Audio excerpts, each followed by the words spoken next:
That's interesting too, because you say good and bad, because now you can get a very quick reaction for everything, positive and negative. So when dealing with that, how do you do that without getting too high or a little bit down in that regard too? You've got to really just imagine what is the bar and measuring what comes in. If a pay-per-view is really good, and you usually get 5 compliments and maybe 5 criticisms, that's the only benchmarking you really use to measure up versus a pay-per-view you do, and all of a sudden you get 100 criticisms and 2 compliments, or 1,000 compliments and 2 criticisms. You know, you really just have to measure your own bar and what you normally get. As far as it goes, you know, it's a good barometer. I think what many you have to use and look at and kind of see how it compares up against other ways. You know, feedback is always, you know, what does it sound like when a guy makes an entrance? Is it massive? Well, yeah. What's it sound like when a guy wins a match? What do you get? You've got to take it all in. Feedback from the internet fans is just another one of many you have to factor in when you look at everything from the big picture. Going to ring announcing, going to play-by-play, going out to the announcing duties, how would someone try to even get started with something like that? Is it a background? Is it a college background, a high school background? And I always tell anybody that's trying to get into it, and there's a lot of very, very talented guys out there. I just met a guy, Arda Ocal, up in, I'm sure you're familiar with him. He's up in Canada, and I said, man, you're ready. I said, you're capable of anything. You know, stick a mic in front of you and you can go. I said, unfortunately, that's about 5% of it. Once you get to that level, you've got to be right place, right time. You've got to be able to prove to a whole bunch of people that not only are you great at that, that's just the starting point. Now you have to be good at everything else. And now you have to bring something else to the table. And now you got to fill up a gap with something else to the company that's maybe needs help. And that's really how it happens, I think, more than anything else. It's got to be what void do you fill in addition to this? What void can you do? What else can you bring to the table in addition to that? And, you know, it's a lot of times right time. It's a lot, you know, I look at how many guys show up here in Orlando that volunteer. I don't know if they're paid or not. I'm sure it's not very much if they aren't. But, you know, guys that just set up the ring because they want a chance down the road. There's 2 dozen, 3 dozen people that just, and some of them want to be announcers, some of them want to be wrestlers, but they're here, they're putting in their time because all they want is that opportunity, and they're going to grasp it the minute it's handed to them. So, you know, they've got that advantage over somebody out in, you know, like I told Arda, I said, you know, you're a fantastic announcer, and, you know, I said, move to Orlando.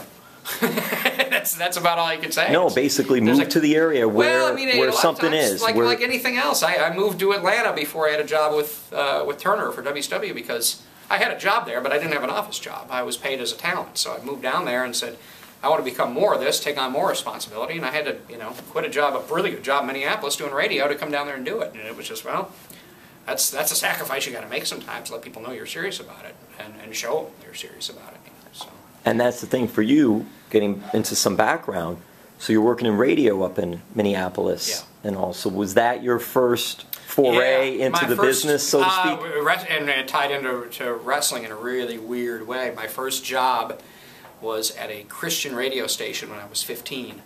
And I came in and played tapes on Sunday mornings. My mom and dad would drop me off on Sundays at 6 in the morning. I'd work till noon. And are we talking Amy Grant? No, Michael not W. even. Smith, no. We are talking dyed-in-the-wool Southern Baptist. I mean, really. I mean, some pretty. A lot of gospel music. Was it a lot of gospel? Music, no, not even gospel. Very, very preachy. Very.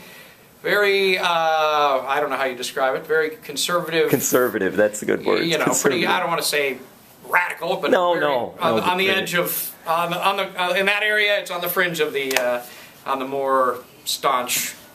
I don't know. More strict reserve. More strict reserve. This is the way it is. So I listen to that every Sunday, you know, for 6 hours. So, but boy, you went from a difference from that. To this. Right. Well, the funny thing was, out of that, I ended up being there for a couple of years, and we had a Saturday morning sports block.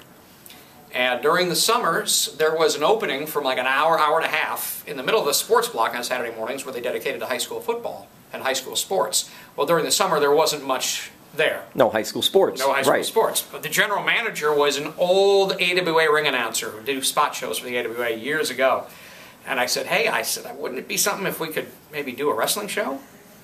And he was such a fan, he said, yeah, let's do it. So I literally, my first break in wrestling came doing a wrestling radio show on a Christian radio station, which I think it's the only time in history that's ever happened. It probably has. It's the only time in history it's ever.